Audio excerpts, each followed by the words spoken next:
आप तारों और ब्लैक होल से बचते हुए अंतरिक्ष का सफर तय कर रहे हैं। आपकी रफ्तार इतनी तेज है कि आप कुछ ही मिनटों में एक गैलेक्सी से दूसरी गैलेक्सी तक पहुंच सकते हैं। ख्याली पुलाव लगता है ना? यह सब एक हकीकत बन सकता है क्योंकि नासा ने पहले ही एक टेक्नोलॉजी को टेस्ट कर लिया है जिसकी मदद से हमारी रफ्तार लाइट से भी तेज हो सकती है।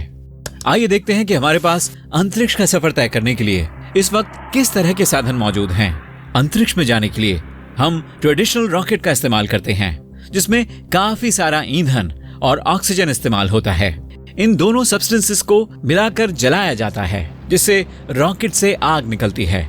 रॉकेट से निकलने वाली गैस नीचे निकलती है और रॉकेट ऊपर की तरफ बढ़ता है जैसे रॉकेट को कोई धक्का दे रहा हो।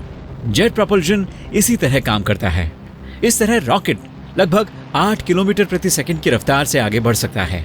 इस रफ्तार से आप अमेरिका के एक किनारे से दूसरे किनारे तक सिर्फ 8.5 मिनट में पहुंच सकते हैं। लेकिन अगर अंतरिक्ष की बात की जाए तो यह रफ्तार बहुत धीमी है। मंगल जैसे ग्रह तक पहुंचने में हमें लगभग 7 महीनों का वक्त लगेगा। हमारे सौर मंडल के छोर तक पहुंचने में करीब 35 साल का वक्त लगेगा। साल 1977 में भेजे गए वॉयेजर स्पेस प्रोब को यह सफर पूरा करने में इतना ही वक्त लगा था। लेकिन हम सितारों और आकाश गंगाओं का सफर करना चाहते हैं। हमारा सबसे करीबी सितारा प्रोक्सिमा सेंटोरी है जो हमारे यहाँ से 4.2 प्रकाश वर्ष दूर है और इस रफ्तार से वहां तक पहुंचने में लगभग 73,000 साल लगेंगे। इतना ज्यादा वक्त तो मानव सभ्यता को शुरू हुए भी नहीं हुआ है।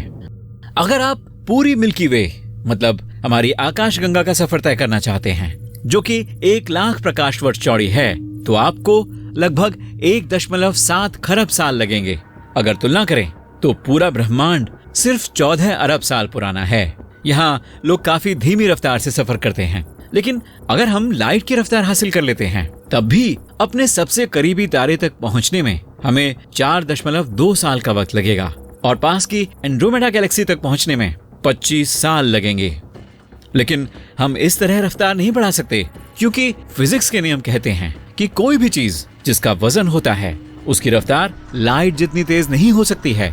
लाइट के एक फोटॉन का भार लगभग न के बराबर होता है।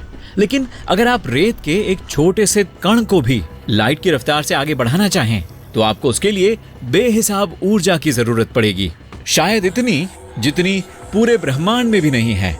लेकिन साइंटिस्ट ने शायद फिजिक्स के नियमों को बाईपास करते हुए एक रास्ता खोज लिया है। फोर्स पैदा करने के लिए आपको किसी चीज के सपोर्ट की जरूरत पड़ती है।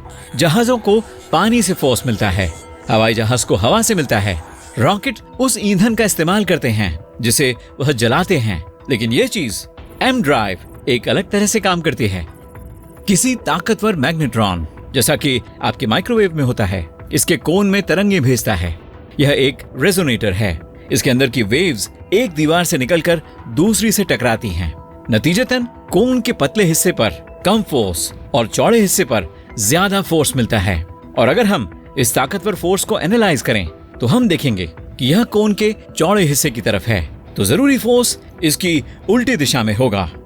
मान लीजिए कि हम इस मॉडल को काफी बड़ा करके बनाते हैं और एम ड्राइव को किसी स्पेसशिप पर लगा देते हैं। कोन का पतला हिस्सा ऊपर की तरफ है और चौड़े सिरे का मुंह नीचे की तरफ है। मैग्नेट्रॉन काम करना शुरू कर देता है, रेजोनेटर थ्रस्ट पैदा करता है और रॉकेट उड़ान भरता है। इससे कोई भी शोर नहीं होगा और किसी भी तरह की खतरनाक गैस भी नहीं निकलेगी। आज हम जितनी तेज रफ्तार से आगे बढ़ते हैं उसके लिए काफी सारे ईंधन की जरूरत होती है, लेकिन इस मैकेनिज्म से हम इससे कई गुना तेज रफ्तार से आगे बढ़ सकते हैं। थ्योरी में हम लाइट की रफ्तार तक भी पहुंच सकते हैं। सुनने में बहुत अच्छा लगता है, लेकिन असल में ऐसा नहीं है। हालांकि इस डिवाइस को बनाने वाले ने एम ड्राइव के काम को साबित करने की कोशिश की, लेकिन दुनिया भर में किसी भी कोशिश के पॉजिटिव नतीजे नहीं देखने को मिले। नासा ने लैब में ऐसी मशीन बनाने के लिए स्पॉन्सर किया था, लेकिन इसने रिसर्च के दौरान कोई थ्रस्ट ही पैदा नहीं किया। एक और ऑप्शन है जिससे हम लाइट से भी तेज रफ्तार से सफर कर सकते हैं, वह है एल्क्यूबिया बबल। एक मैक्सिकन साइंटिस्ट ने फिजिक्स के नियमों को तोड़े बिना रिलेटिविटी की जनरल थ्योरी का इस्तेमाल करने का एक तरीका निकाला है।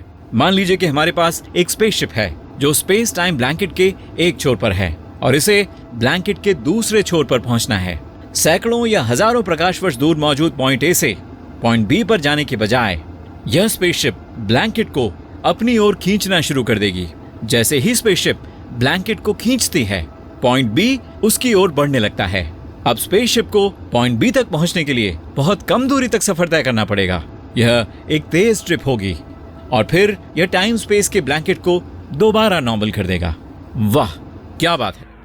तो ऐसे स्पेसशिप के लिए हमें ताकतवर इंजन बनाने की जरूरत भी नहीं होगी, जो बहुत सारा ईंधन और ऑक्सीजन जलाता है। यह एक तरह के बुलबुले में सफर करेगा, लेकिन सबसे मुश्किल काम है ऐसा बुलबुला बनाना। ऐसा बुलबुला बनाने के लिए हमें जुपिटर के बराबर ऊर्जा की जरूरत पड़ेगी। इतनी ऊर्जा तो हमें पृथ्वी पर नहीं मिल सकती, लेकिन फिर भी साइंटिस्ट्स इस टेक्नोलॉजी को वॉयेजर के आकार की एक छोटी स्पेसशिप पर इस्तेमाल करने की सोच रहे हैं। लेकिन यह एक्सपेरिमेंट दशकों या सदियों तक भी चल सकता है। अब साइंटिस्ट लेजर का इस्तेमाल करके लाइट की रफ्तार के 20% तक पहुंचने की कोशिश कर रहे हैं और वे लगभग 30 सालों में प्रॉक्सिमा सेंटोरी तक पहुंचने की प्लानिंग कर रहे हैं। यह कुछ इस तरह हो सकता है। धरती से एक मदरशिप लॉन्च होगी। इसमें हजारों नाखून के आकार के स्पेस प्रोब होंगे। ऑर्बिट में पहुंचने के बाद मदरशिप अंतरिक्ष में स्पेस प्रोब्स को लॉन्च करेगी, जिसके बाद हर प्रोब एक पतला पार्किंग लॉट के आकार का रिफ्लेक्टिव मटेरियल डिप्लॉय करेगा। फिर लोग पृथ्वी से एक ताकतवर लेजर बीम को सीधे प्रोब की पाल पर डायरेक्ट करेंगे। इससे उन्हें पृथ्वी पर फ्री फॉल यानी कि सीधे गिरने से 1000 गुना तेज रफ्तार हासिल होगी। एक एक करके प्रोब लॉन्च होंगे और अपने डेस्टिनेशन के लिए रवाना होंगे। हमें उस लेजर बीम को हर समय मेंटेन भी नहीं करना पड़ेगा। अगर आप पानी पर एक रेगुलर जहाज के इंजन को बंद कर देते हैं, तो पानी के साथ फ्रिक्शन की वजह से उसकी रफ्तार कम होने लगेगी। लेकिन अंतरिक्ष लगभग पूरी तरह से वैक्यूम है। वहां सचमुच में कुछ नहीं है, इसलिए वहां कोई फ्रिक्शन नहीं है। हमें बस प्रोब्स को जरूरी रफ्तार पर एक्सेलरेट करना है। लाइट की रफ्तार के 20% हिस्से पर ये प्रोब सिर्फ 40 मिनट में सूरज तक पहुंच सकते हैं, लेकिन इसके बजाय वे प्रॉक्सिमा सेंटोरी के लिए रवाना होंगे।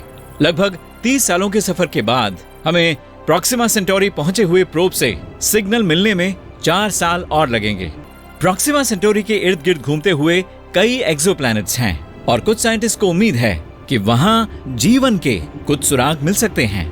लेकिन इस टेक्नोलॉजी का इस्तेमाल अंतरिक्ष में ताकतवर लेजर के बिना भी किया जा सकता है। अगर हम एक सॉकर मैदान के साइज का जाल बनाकर उसे अंतरिक्ष में फैला दें, तो वह सूरज की किरणों को कैच करना शुरू कर देगा। और चूंकि जाल की सतह रिफ्लेक्टिव है, तो किरणें जाल से बाउंस ऑफ होंगी। इससे थ्रस्ट पैदा होगा और स्पेसशिप आगे बढ़ेगा। इस टेक्नोलॉजी की कमी यह है कि इसे केवल हमारे सोलर सिस्टम के अंदर ही इस्तेमाल किया जा सकता है। ठंडे इंटरस्टेलर स्पेस में सेल सूरज की किरणों या सोलर विंड्स को नहीं पकड़ पाएगा। प्रकाश से तेज रफ्तार के साथ सफर करने के लिए एक और विकल्प है आयन थ्रस्टर। एक ट्रेडिशनल रॉकेट की तरह आयन थ्रस्टर्स वाला स्पेसशिप बाहर की तरफ इजेक्ट होने वाली गैस से प्रोपेल होगा। इस मामले में गैस फ्यूल कंबस्शन की वजह से नहीं, बल्कि इलेक्ट्रिक फील्ड की वजह से बाहर निकलेगी। हमें इंजन के अंदर एक ताकतवर इलेक्ट्रिक फील्ड बनाना होगा। इस इलेक्ट्रिक फील्ड से गुजरने वाली गैस के कण एक्सेलरेट होंगे और बाहर की तरफ इजेक्ट होंगे। यह थ्रस्ट पैदा करेगा। और भले ही इस तरह के इंजन में एक्सेलरेशन एक कन्वेंशनल रॉकेट की तुलना में कई गुना कमजोर होगा, लेकिन फिर भी आयन इंजन हाई स्पीड तक पहुंच पाएगा। नासा बृहस्पति पर उड़ान भरने के लिए आयन पावर्ड स्पेसक्राफ्ट बना रहा है। आयन इंजन काफी सारी एनर्जी कंज्यूम करते हैं, तो जहाज को एक परमाणु रिएक्टर और बहुत सारे सौर पैनलों से लैस किया जाएगा। 8 बड़े इंजन से स्पेसक्राफ्ट लगभग 90 किलोमीटर प्रति सेकंड की रफ्तार तक पहुंच सकता है। इस रफ्तार से न्यूयॉर्क से लंदन तक का सफर 1 मिनट में पूरा हो सकता है। अब तक इस तकनीक को कई स्पेस प्रोब्स पर एक्टिवली टेस्ट किया जा चुका है, लेकिन यह इस दिक्कत को हल नहीं करता है कि लाइट की रफ्तार से तेज यात्रा कैसे की जाए। शायद लोग अभी भी ट्रेडिशनल रॉकेट्स की मदद से आकाश गंगाओं के बीच सफर कर सकते हैं, लेकिन उन्हें वर्म होल नाम के शॉर्टकट का इस्तेमाल करने की जरूरत होगी। चलिए वापस अपने स्पेस टाइम ब्लैंकेट पर चलते हैं। एक छोर पर है पॉइंट ए और दूसरे छोर पर है पॉइंट बी। पूरे ब्लैंकेट का सफर करने में लाखों साल लगाने की बजाय आप इसे आसानी से मोड़ सकते हैं। फिर पॉइंट बी पॉइंट ए के ठीक ऊपर होगा और आप उनके बीच एक छोटी सुरंग से होकर तेजी से वहां पहुंच सकते हैं। ऐसी सुरंगों को वर्म होल कहा जाता है। कुछ साइंटिस्ट का मानना है कि वर्म होल ब्लैक होल के अंदर हो सकते हैं, लेकिन इसमें 2 दिक्कतें हैं। हमारा सबसे करीबी ब्लैक होल 1500 प्रकाश वर्ष दूर है, तो वहां तक पहुंचने में कई साल लग जाएंगे। दूसरी दिक्कत होल की ग्रेविटी है। ब्लैक होल में ब्रह्मांड में मौजूद किसी भी चीज से ज्यादा मजबूत ग्रेविटेशनल फोर्स होता है। इनकी ग्रेविटी किसी भी स्पेसशिप को कुचल सकती है। ऐसा इसलिए है क्योंकि ब्लैक होल के सेंटर के आप जितना करीब होते हैं, ग्रेविटेशनल फोर्स उतना ही बढ़ जाता है, और स्पेसशिप के सामने के हिस्से पर पड़ने वाला फोर्स इसके पिछले हिस्से पर पड़ने वाले फोर्स की तुलना में काफी ज्यादा होगा। स्पेसशिप स्पैगेटी की तरह फैल जाएगा और फट जाएगा। लेकिन एक थ्योरी है जो दावा करती है कि कोई स्पेसशिप या इंसान ब्लैक होल में गिरने के बावजूद भी बच सकता है। लेकिन ऐसा तभी हो सकता है जब ब्लैक होल काफी बड़ा हो, जैसा कि गैलेक्सी के सेंटर में होता है। ये सूरज से लाखों और अरबों गुना भारी हो सकते हैं, लेकिन भारी होने के अलावा ये आकार में भी बड़े होते हैं। इसका मतलब है कि ग्रेविटी वहां शायद इतनी तेजी से नहीं बढ़ती है। आप या आपका स्पेसशिप स्पैगेटी में नहीं बदलेंगे, और आप शायद यह भी देख पाएंगे कि ब्लैक होल के बीच में क्या है।